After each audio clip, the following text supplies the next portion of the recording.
Hey, what's up everybody, back in another video. So I am headed down towards Maidan.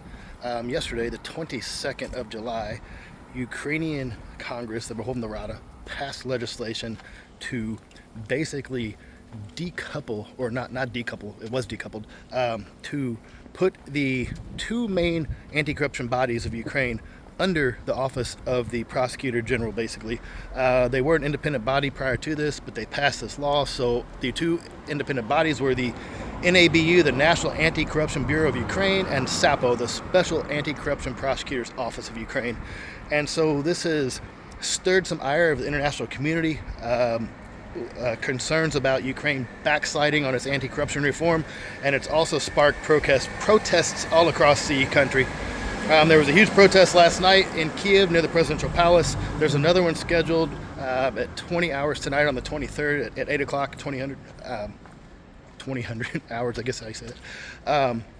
And so I'm going to go down and go down to the protest and see what's going on, and maybe talk to some people down there and get their opinions as well. So I don't talk a whole lot about politics in Ukraine because it's not my place, and it's also very difficult, to know all the intricacies of politics here, but I will go ahead and tell you what's going on from an unbiased perspective. So the main concerns are, I previously stated, I'll go ahead and run over this again. The international community and some local people are afraid that this will take these independent bodies and put them under the prosecutor's office, the National Prosecutor's Office, which is an appointed position by the president. So they're basically worried this will refederalize these two bodies that are supposed to be independent. It's also drawn criticism from the people because it's sliding back on the promise that the government made to the people after the Maidan Revolution. The government is saying that some of the individuals who were heads of these anti-corruption bodies were tied to pro-Russian parties or Russian politics, and so they're trying to weed out the corruption of the anti-corruption bodies. And so these protests took off across the country last night, and in response, the government said it understands the concerns of the people, and within 2 weeks, it will lay out a concrete plan on how to basically restructure these bodies into independent organizations like they were supposed to be in the first place, after they've had, criminal investigations into the people who supposedly had Russian ties. So that's where it stands. That's the arguments from both sides, and so now I'm going to head down there and see if we can see a little bit more about what's going on firsthand. You can see on both sides of the streets, these are all people walking up to the protest, which started about 10 minutes ago, according to the timeline.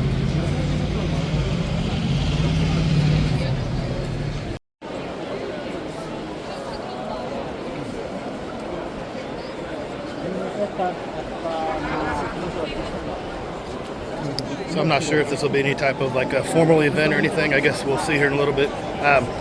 One thing definitely worth pointing out, though. Oh, hang on.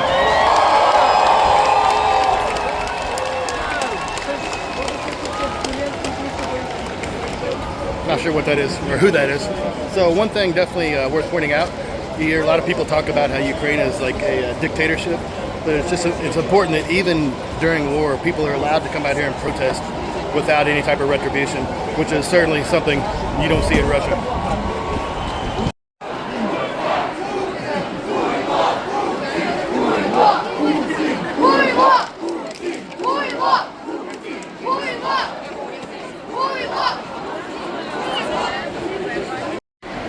So this big building back here is the Ivano-Frankivsk Theater. You see Ivano-Frankivsk Park in front of it. Up behind this building is actually the presidential palace, but it's blocked off right now because, security protocols. So this is about as close as the crowd can get right now.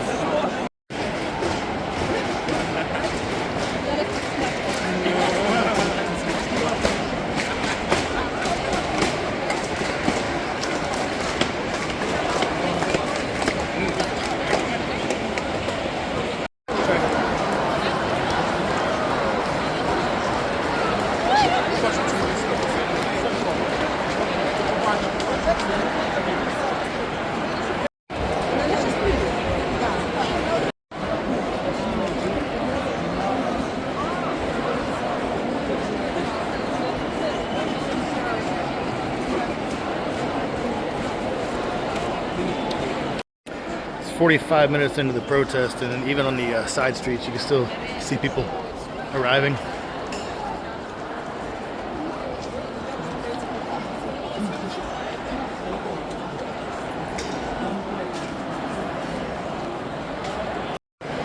One thing I noticed, since we're so close to the presidential palace, they're jamming phones. So my data's not working, and I try to call out and can't even make a phone call out.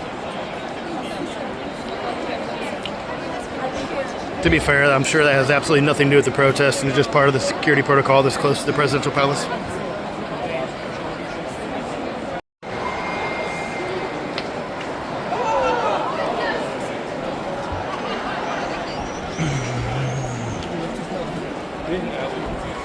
Okay, I'm gonna get out of here. It's not that late. Last night, I guess they stayed out here till hours in the morning, like after curfew. They defied curfew. We're out here all night. So last time I was at one of these protests like this, back way before COVID, late at night, like nothing good happens. Got in big fights with the police. Not saying that's what happened tonight, but yeah, I saw what I saw. So like I said, it's just important to show you guys that even during war, here that people can still protest peacefully without retribution from the government. So that's it. Didn't get to talk to anybody. It's too loud out there. But maybe I'll ask around, see what some people think, and then just kind of give you a roundup of the opinions I heard off camera. So, all right, thanks for watching. Talk to you guys soon.